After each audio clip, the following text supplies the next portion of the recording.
Today's episode is brought to you by Alien Coffee Bean, bringing you kindness and coffee. And what we're doing, if it's another continuum, is temporal synchronization. We're trying, it's not line of sight communication with transmission tower and then receiver in the same realm, even bouncing off the ionosphere like long wave. That's not what it is. This is another realm or continuum. You approach your investigations like a boxer. Yeah. People get knocked out. It gets like, no. You're on your toes though. You're on your toes. Yeah, you have to be. But the method of spirit communication that we've adopted for the last 3 years or so, called direct radio voice, that predates the ghost box, the spirit box, the Frank's box. It's not a sweeping thing. It's an empty, barren radio frequency, usually an AM band, like long, medium, or shortwave. Mm-hmm. And that method was born out of EVP research in Europe. Do you think that there's actually technology on the other side? If you like today's content, please like, subscribe, comment down below, and of course, you can find the video interview on youtube.com/paranormalpop.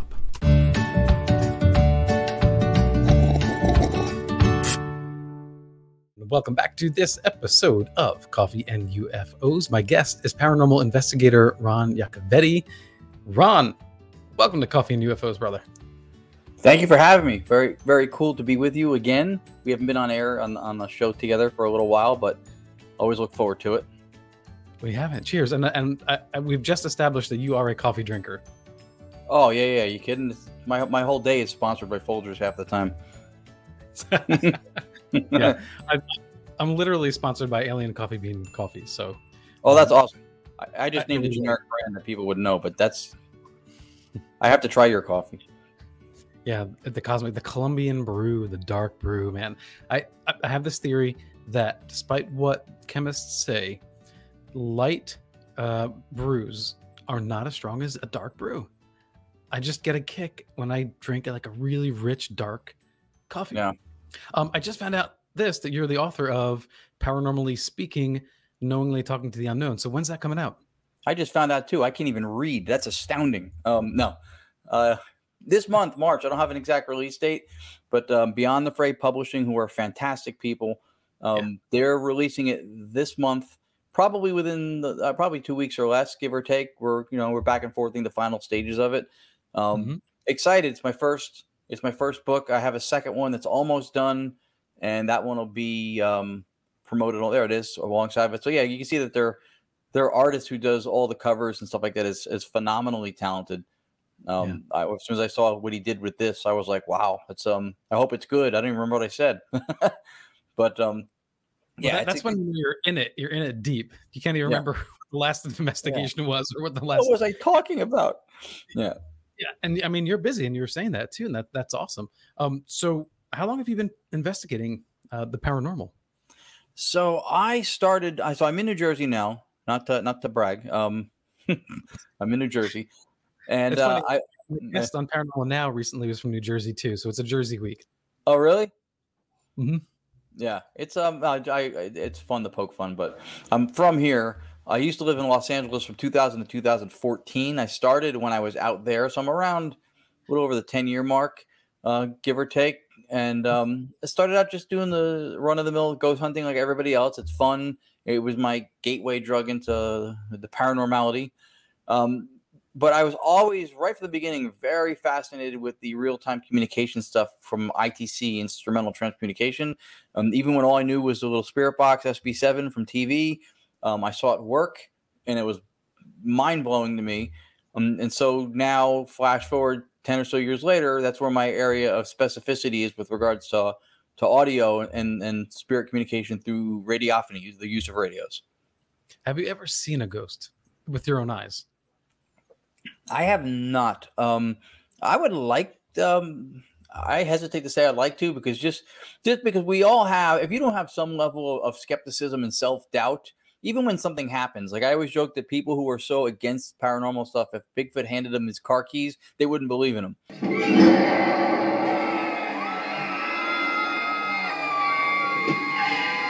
Right?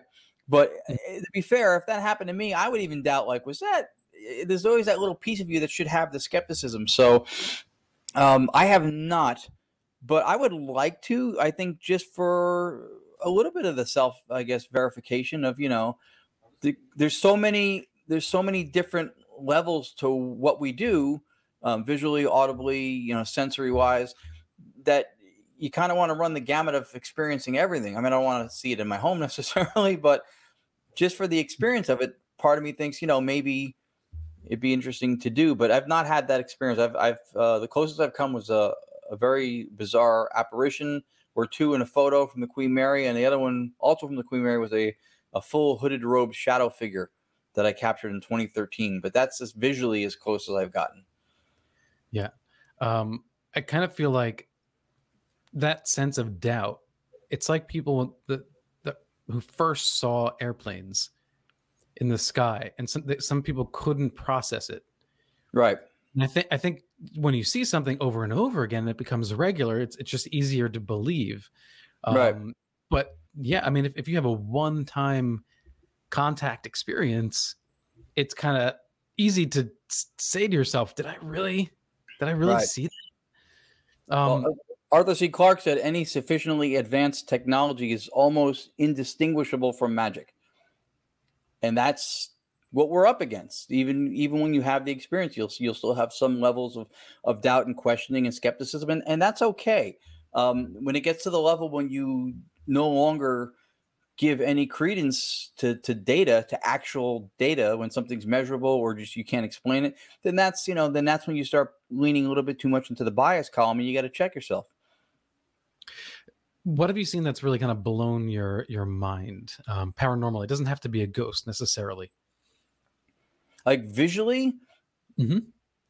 You know, it's funny that you asked me that, because while I have not seen the full apparition, you know, the visual brass ring for a lot of people, what I did see one of the first times when I was earlier in my investigative endeavors in Beverly Hills at David Oman's house, which is the Manson Tate murder property. It's not that house necessarily. The mansion was torn down in '94. It was subdivided into 4 lots. So he's on the property. It's not the same structure.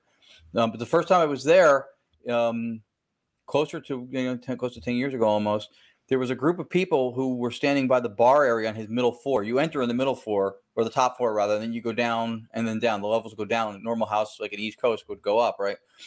Mm-hmm. And there was a room that had exposed dirt on the hillside. I didn't know where it was first time there, so a couple of us were asking how to get to it. It's not easy to walk around the house and just find it. While we're talking to him, he's standing at the bar.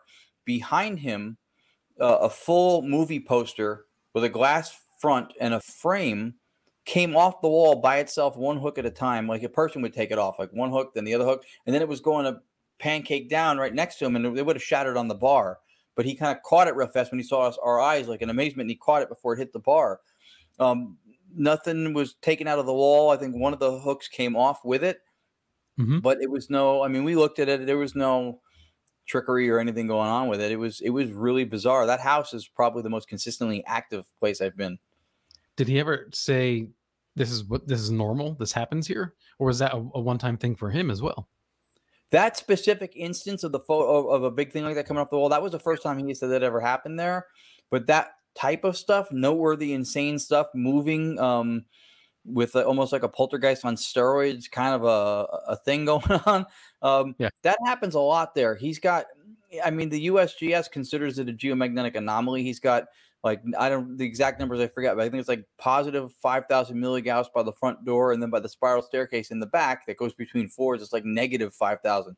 So it's completely polarized opposites. And so it's got so much. It's like a B12 shot for spiritual energy, because it's just so supercharged, and it's disorienting. A lot of people on the bottom 3rd floor get dizzy. They get off kilter a little bit. It is kind of an odd house. He's got a lot of stuff going on there. Do you think that you going into a space could actually stir up activity because you're actually an investigator? Would a spirit or a ghost pick up on that and respond? I think they can pick up on a lot of things. I think if whatever it is, if it's another continuum or realm or whatever it is, I think mm-hmm. that our presence, I think some reasons, you know, you've been on investigation. Sometimes you get all the action. Nobody else gets a question answered on an EVP, let's say. The next time we go, it's all me. Sometimes I think it depends on what you're connecting to or who, if there's a co-resonance with one or another. I think they pick up on our energies. I mean, that stuff has been shown scientifically to be measurable, right? If you're on a train and you see somebody who's very sad and depressed, your brain will start creating patterns to mimic the feeling. You'll start taking that on. The energy is very sensory friendly to us. We are equipped to pick that up. So I think that if it works for us, and if it has anything to do with consciousness, and we say that that's right, ghost hunters, parapsychology, everybody agrees that the consciousness is what continues, then I think that that's a possibility that through consciousness they connect with us. And then if the equipment, because of its electromagnetic properties or its ability to receive signal or whatever it is, even, you know, battery stuff that has a signature of some kind of energy or storehouse of it, I think that's all possible. I mean, we can't know for sure. I always lean on that. We can't know for sure because there could be energies on the other side of where we're going that we don't know. You can assume, I think, safely that anything from another continuum that wanted to make itself known where we are would avail itself of some energies that we have, because we are sensory creatures for feel and stuff like that to pick up on. So they would avail themselves of some of the energies here to be able to connect, or at least make presences known. But it's hard to know. You were talking about the indistinguishability between magic and science. Do you think that there's actually technology on the other side? Like, do you think you've ever encountered? Yeah, go ahead. That is one of the reasons I love talking to people like you. That is so not a cliche question, and I am so the person to answer it, because it's a very rare mindset. Most of the paranormal movement, especially in the United States, is ghosts and demons and poltergeists and stuff that you're familiar with mostly from TV. Mm-hmm. But the method of spirit communication that we've adopted for the last 3 years or so, called direct radio voice, that predates the ghost box, the spirit box, the Frank's box. It's not a sweeping thing. It's an empty, barren radio frequency, usually an AM band, like long, medium, or shortwave. Mm-hmm. And that method was born out of EVP research in Europe. The direct radio voice contingency in Europe, especially Dr. Annabelle Cardoso, who was she was the first female diplomat to the country of Portugal. She's an amazing operator doing direct radio voice. She sat with the greats like Marcello Bacci, Ernst Sinkowski, who came up with the phrase ITC, Instrumental Trans-Communication, in the 90s. They all do that method, and their mindset is not that you're connecting with these flying entities that are swirling around your house, but that it's another realm that has some level of technology, that has some level of governance, and that they have stations, like ports of call for communicating, one of which most notably for her is called Time Stream, Rio do Tempo. So they believe you're connecting to a station that has a level of some kind of technology. So it's interesting that you asked that, because that is not a commonality of thought here, but in European direct radio voice, very much so. But of course, there are ghosts, right? There are spirits, because when you talk to a psychic medium, if they're connecting to someone's loved one, maybe that's not a ghost. Maybe it's just a spirit, in the right. Ether somewhere, post, mortem. But so what do you think's going on there? Are you picking up on one or the other, or both?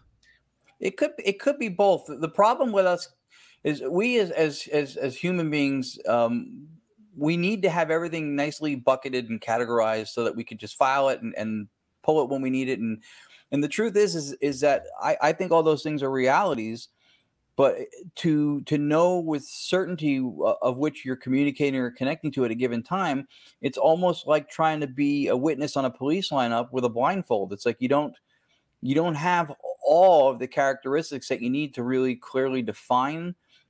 But if you have enough of a preponderance of evidence for one of these things, that you can suggest that it is one.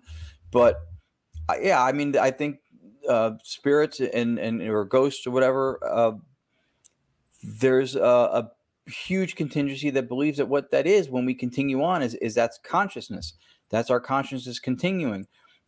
And it's an interesting thing too, because I get very big, not only in the philosophy of it, but even the terminology we use. I think one of the things that we need to do, that I think our field became so popular so fast when it was taboo for so long, that we use some of the jargon or some of the terminology like pseudoscience and stuff that we shouldn't be saying, because we're framing it for the people who are in it and not in it. And we're using words that are either misleading or deceptive or hanging on to like an old Newtonian thought process that doesn't really apply to what the field has done, what quantum physics brings into the equation with this stuff. Pseudosciences suggests that it's mistakenly associated with science or scientific process. That's completely untrue if you just look at the one person I named before, the gentleman who came up with ITC, Dr. Ernst Yankowski, was a physicist. Yeah. So science is involved. So as soon as you have one scientist involved, not a pseudoscience anymore. I think those things are important. Sure. It's like ufology. You have ufologists, which general term are researchers of the UFO phenomena. But then someone like Jacques Vallée, Stanton Friedman, their approach because of their scientific training makes it a scientific endeavor. Yeah, absolutely. Especially like Jacques Vallée. Yeah, he's brilliant. And that's also part of the thing too, is that a lot of paranormal groups will say we're very scientific. Our whole approach, we're science. For any methodology to be considered scientific, by definition, it has to be falsifiable. It has to be. And that is, so when people go, oh, the equipment doesn't always work. That's good. That's good. You can create a false positive. That's good. So I have to use responsibility and discernment, and that's a bad thing. How? That's one of the problems even with a lot of people in science when they look at something like string theory. It's not provable. It's not falsifiable. So it's hard for them to look at that beyond a theoretical status because you can't take that next step. If there's 8 different universes or something out there, how do you quantify and document? Where's the data collection or aggregation in that process? It's very difficult to do. So it stays theoretical. So if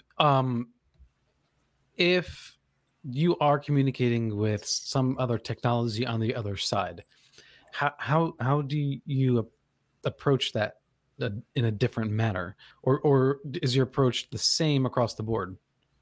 The only modifications I would take with my approach, and this may be, there's a lot of brilliant people who do ITC stuff, so I wouldn't say this is a blanket statement. But for me, if I got any technical advice in any kind of communication that said, try this or do this, Mark Macy, who's a brilliant ITC researcher, had gotten a phone call from one of the godfathers of paranormal research and EVP, Konstantin Radovec, and he got technical advice from him. So why was that important and why was it meaningful? Because when Radovec called him on his landline phone, he was dead for 20 years. And they voice print, like fingerprint matched up the vocal. It was his voice. So if I got something like that, I would take guidance from it for sure, because I don't have all the answers. The problem is, and this is another one of those human construct, we have to be in control so we're comfortable thing. We only control 50% at most of what we're doing, of the communication. If there's another continuum or everything I'm connecting to, I can't control. If there's energies involved, if there's tech, if there's different things with consciousness, I can't tap into that or control it. I can control this. So it's difficult to change my approach based on something like that's almost like a fighter who's training, right? And they'll study the fight tapes of their opponent. So they get to see why his style is this. He does this. I worked in the fight industry for a long time. So it's kind of like I said, an analogy that pops in my mind. But back in the day when videotapes or YouTube stuff didn't have that availability, sometimes, or they take a fight on short notice, you don't know how to prepare. You don't know if this guy's a slick boxer or if he's just, like flat-footed and strong and he's going to, hit you with all power shots. So you can only prepare to do what you're going to do to the best of your knowledge on this side of the veil. So you approach your investigations like a boxer. Yeah. If people get knocked out, it gets ugly. No. You're on your toes though. You're on your toes. Yeah, you have to be, because it's not predictable. We just, as an example, we did a new thing I wanted to try called the Digital Seance Initiative Friday night at the UFO and Paranormal Museum in Pine Bush, New York, which was awesome. And we did direct radio voice mixed with a seance sitting. I wanted to fuse the methodology of a seance straight up with direct radio voice, which when Marcello Bacci did it in Italy, it was kind of almost seance-ish the way he would have sittings. We used the same frequency. We used the same methodology to connect. The next night at the Shanley Hotel, 25 minutes away, the communication was different. The vocalizations were different. The frequency of how much came in at whatever times, the vibe, it was completely different. I don't know how I would have prepared for the difference between those two nights, except to bring to the table everything that I'm able to with what I have. My main focus on this side of it, when I do even like direct radio stuff, is discernibility and intelligibility. I want to make it as clear and as understandable as possible, to have full sentence real-time dialogue like Marcello Bacci used to do with a vacuum tube radio. That's what I'm trying to do. And so if they can do something from the other side or give me guidance, all ears. Do you ever get any pranksters from the other side? Probably.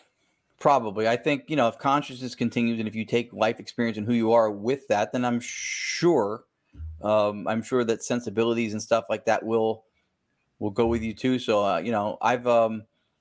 there's been instances I'm trying to remember when we've gotten these sarcastic answers or, so I believe that's definitely something that happens sometimes. And again, it could be spiritual, astral. There's so many variables. We cull as much data as we can from where it is we are. We only have so much reach across where we're trying to go. And then it's a little speculation from that point. What's the easiest thing as far as repeatability goes? Like, is there any tech, any approach that proves to be more reliable and more consistent? That's a great question because it speaks to two different things. The repeatability thing comes up a lot when people are talking about the acceptance of this whole paranormal thing with science. So pet peeve number one, when people go, one day science will accept, one day science will say this is that, one day science. Science is not one guy. You can't say science like it's one person, right? You didn't go to school and think sex ed was one dude getting all the action, right? You didn't think that. So science is not, maybe you did. Science is not one guy. So that's the first thing. There are scientists on both sides of the equation. So science already accepts it if you're going to take that kind of a mindset. And some of science doesn't. For one, repeatability goes, I find fascinating because what comes to mind all the time when I lecture, I'll talk about this, is Einstein's statement when he said, if you judge a fish by its ability to climb, it'll go its whole life thinking it's stupid.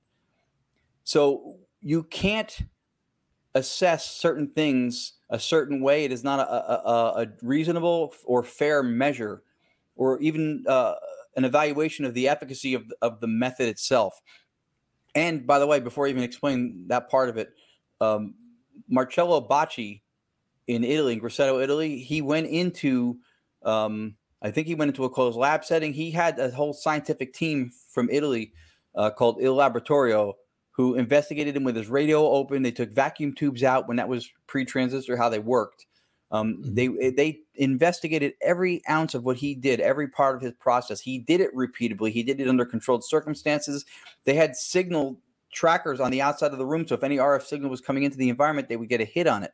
Nothing. So they started to theorize that the carrier wave that was allowing the sound to come modulated out of the radio was being forged in the environment.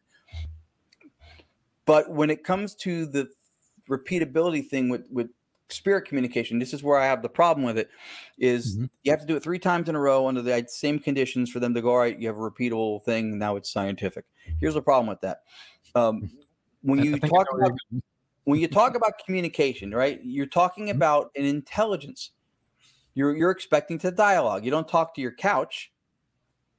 So if you assume a dialogue and an intelligence, and inherent in that is free will and choice.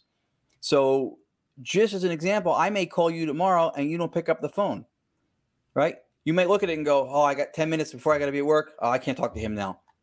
And then so there it is, free will and choice. Boom, right there, it nails it. The second thing with the repeatability, if you take into account free will, choice, circumstances, environmentally, technically, right? Because sometimes, I love saying that this is my electrical device, right? This allows me through electromagnetic energy to communicate with somebody who's not in my physical space. Sounds familiar?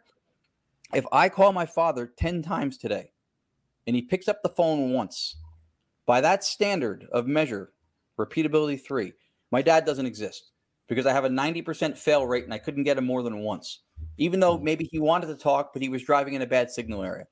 And what we're doing, if it's another continuum, is temporal synchronization. We're trying, it's not line of sight communication with transmission tower and then the receiver in the same realm, even bouncing off the ionosphere like long wave. That's not what it is. This is another realm or continuum. So we don't have an exact number to tune into necessarily. So it's difficult to judge it that way. I think it's like the person who says this is all BS. If it's true once, they're done. If it's BS, it always has to be. They only have to be wrong once. So I think that's kind of, you know, if it works at all, it works. It's just, it's not 100%. Aren't they wrong? Aren't they already wrong once? Like, aren't you right once? Yeah, that's what I'm saying.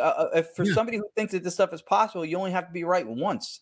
Once you're correct one time, then it's already, you can't say it's not possible anymore, because it's happened at least once.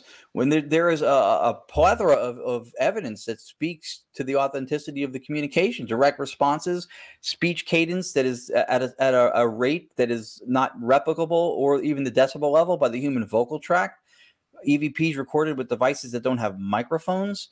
There's so many things, and what's fascinating is that on the scientific side of it, you have a lot of theory and what's the word I'm looking for? It's a lot of theoretical stuff, which is very much like definitions. It can be fluid, it can change. But in the paranormal field, if you look at the characteristics of audio evidence, visual evidence, any of that stuff, radio communication, the characteristics of the evidence, and any ghost hunting team or any research facility anywhere are identical. And when you have repeatability of data, when you have continuity of data, you have reliability of data. So I think, if anything, the people independently out there are leading the field towards some kind of truth or absolution, whatever that is.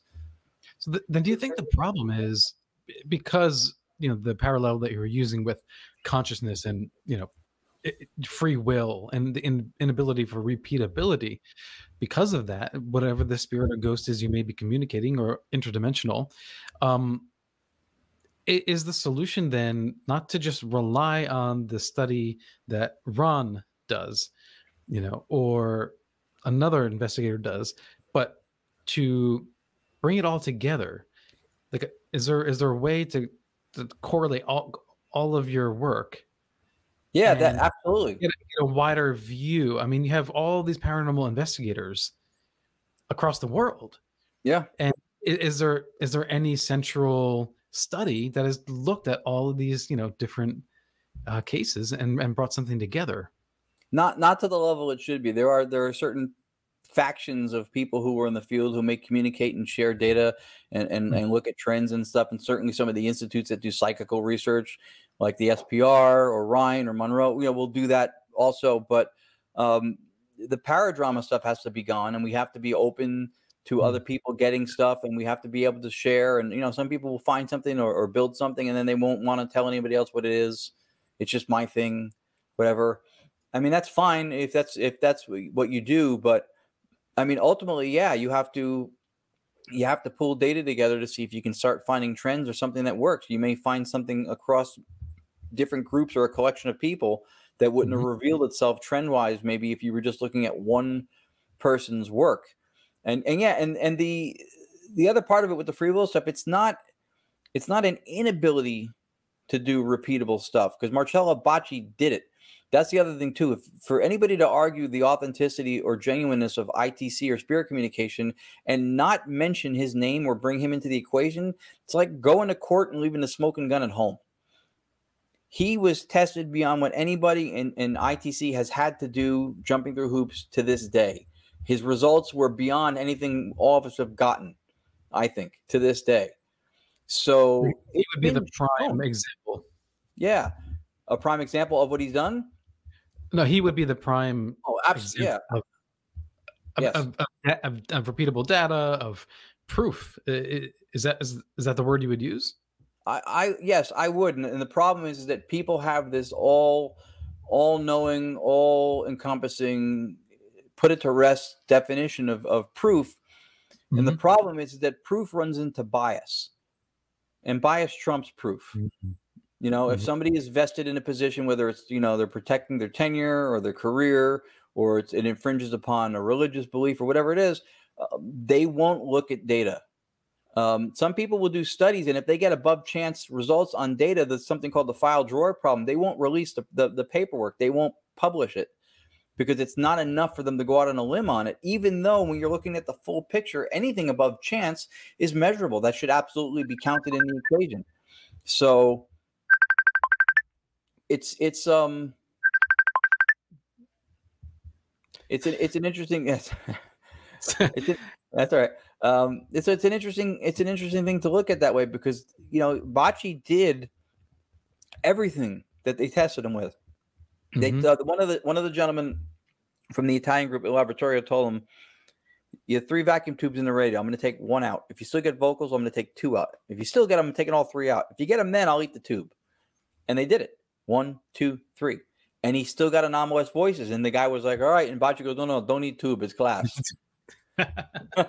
Which is great. But how do you have that level of proof? And they never found anything suspect in what he did. They blocked RF signals from the room, from his environment. They made him work with the radio wide open so they could see everything. He didn't know who was going to show up, and names or family members think vocals would come through. He did everything. So to me, if that doesn't make everybody go, all right, this is legit, you're not going to see that holding hands across the globe, kumbaya, goes to a real moment. I don't think that's happening. I think it's something that has to be profoundly personal to somebody who experiences it. And if some people don't want to believe, and that's the key too, is that for many of us who have a position, it's not a belief system. I go off of empirical experience and those I trust and respect who have that as well. And so do I know? I don't know. But my opinions are not based on belief. Some people go, oh, I don't believe in that stuff. How many experiments have you done? None. How many devices have you tried? None. Why are we talking? Right. And that's the charge. Don't make an assessment about something that you haven't actually studied or done. So don't come to a conclusion. Yeah, or done yourself, right? Because there is that interplay in regards to the paranormal with these strange occurrences that is related to minds meeting each other. It kind of reminds me sometimes with like psychedelics or something. It's 2 people on psychedelics can have this kind of shared experience, and no one else can see what they're seeing, but they can, and they're having a shared experience. So what's going on there, right? That you're both seeing or hearing or the same thing, or mind-to-mind communication. Like there's all these odd occurrences. You can't just keep taking another dose of mushrooms and expect for it to happen again. There's just no way. It's impossible. But it doesn't discount. And so going through the experience yourself, that's really the only way for you to know whether to make that decision of whether you think something is real or not when in regard to the paranormal. Especially if the decision is a shift in paradigm. That's even more profound. It's not. Nobody's going to talk you into it with a brochure and a cup of coffee. It's not going to happen. Well, we're going to try real damn hard with our coffee here. Coffee does help, though. Being alert does help. But by the end of this run, we'll have somebody convinced. That's all. One at a time. That's why I tell people. I got a room full of people at a lecture. I go, if just one of you walks away knowing more, then the rest of you weren't paying attention. Well, it's funny. You're talking about. Well, I was interviewing April Bussett recently, and she's had physical experiences where like a ghost or an entity would like physically affect her body. Have you had anything like that before? Other than, I mean, do you get goosebumps? Do you get tingling or those kind of things happen? And I don't jump to announce them at a location necessarily. I don't know. I can't isolate it enough to say that's absolutely what it is, unless it's really so distracting and so overwhelming that it feels noteworthy, then yeah. But I did have an experience when I lived in California when I had what's called, I guess, an attachment. And there were definitely things happening that affected me physically that I just, as soon as, people could say it's psychosomatic, this shaman got rid of it, and then all of a sudden you feel better, like very placebo. But, I don't know. There's a lot of loopholes in that thing. I think when you jump to the quick, put a Band-Aid on it and be done explanation without really thinking it through, is a good chance if that's your investigative method, you're missing something. Yeah. Have you ever seen a UFO, Ron? Not that I know of. I mean, I've had some instances when I saw stuff citing something, and it, you know, it could have been. I'm not completely uneducated or completely not knowledgeable about them, but I'm sure, because this is something that you're deep, and it's not my expertise or my area of specificity to study. So I may have had something more of a sighting than I'm aware of, but nothing that was like undeniably like, holy cow, that's what that is. I haven't had that. Have you seen a cryptid? Not that I'm aware of, but there are some weird people at Walmart. Yeah, so I guess. Maybe. So maybe. Walmart, four. Very disturbing. The urban jungle, or suburban jungle. Okay, cool. And so then last question for you, Ron, yes, sir. is are dragons real? Are dragons real? Of course they are. They're on the interwebs, and they're on TV, and that's all you need. Dragons, I don't know. I mean, I don't have any iota of evidence of one. Nobody I know has done dragon research. I don't know any dragonologists. Yes, I made up a word. Don't use it in Scrabble. Nobody will accept it. I mean, you know what? With cryptids being what they are, I mean, who's to say if something like that didn't ever exist? I mean, you know, it might sound absurd, and it is to a degree, to say, well, there's no evidence of it, so of course not. But then there are also people who, even with evidence of dinosaurs and bones, will go, oh, no, those the Lord just put those there to test us or trick us, or they never actually really existed. So, I mean, if you can have evidence that's tangible and deny it, then you can certainly speculate without any. But yeah, I mean, I couldn't substantiate it to any degree beyond, you know, a Disney movie. All right. Well, I like Disney movies, and you've left that door open, so that works for me. They are good. And Entity Voices, the podcast, you're on the UnX network now. We are on the UnX network. So many of you very talented people, on the network. So it's a great place to make a home for us. The producers are like Race Hobbs, we love. The network shows a lot of promise. You know, folks like yourself, Jimmy Church, and you know, we're hoping just to grow. Entity Voices Paranormal Evidence is one of those things that happened for myself and for my girlfriend Lourdes. We were guests on the show, and then a couple weeks after that, the other two co-hosts, it's Tony and Sheree Rathman who started it, and then it's Chris Allgood and Audrey Keeler. They moved from Arizona, where Tony and Sheree are, to North Carolina. And when they moved, right after we were guests, they wanted two co-hosts to sub for Chris and Audra. And since we had such a great show with them, our chemistry was good, they asked us to do it. And then when Chris and Audra came back, I guess the four of them had a little powwow, and they decided they wanted to keep us on and have three couples hosting the show, which to this day, I continue to tell them how grateful we are for it.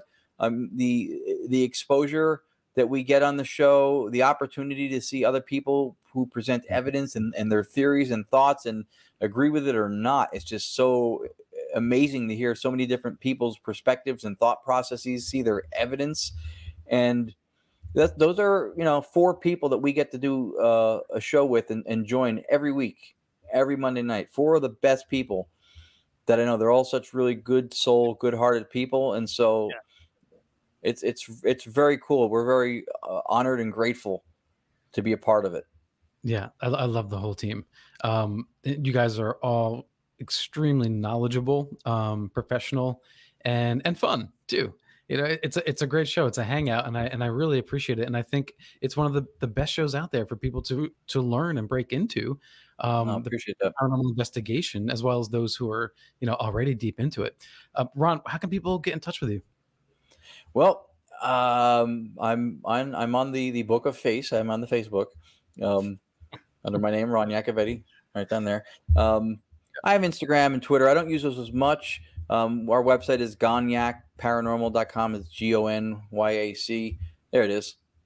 gonyacparanormal.com. No spaces. And that's actually a vacuum tube radio back there, by the way, that I own.